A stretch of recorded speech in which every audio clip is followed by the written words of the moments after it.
Doctor Joseph D Fernandez. പ്രകാശം പരത്താൻ കഴിയുന്ന ഒരു അത്ഭുത മനുഷ്യൻ. ഞാൻ എംഫസൈസ് ചെയ്യുന്നത് 3 കാര്യങ്ങളാണ്. Education, health care, charities.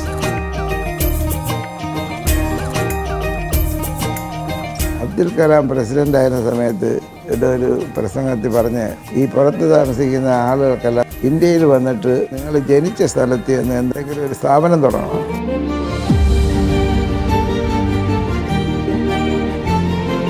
വിദ്യാഭ്യാസ രംഗത്തും സാമൂഹ്യ മേഖലയിലും ഒരുപോലെ തിളങ്ങി നിൽക്കുന്ന പ്രകാശം പരത്തുന്ന മനുഷ്യൻ Joseph D Fernandez. Success story. Success story ശനിയാഴ്ച രാത്രി 9 മണിക്ക് നമ്മുടെ സ്വന്തം കൗമുദി ടിവിയിൽ. കൗമുദി ടിവി, മലയാളത്തിന്റെ നിലാവ്.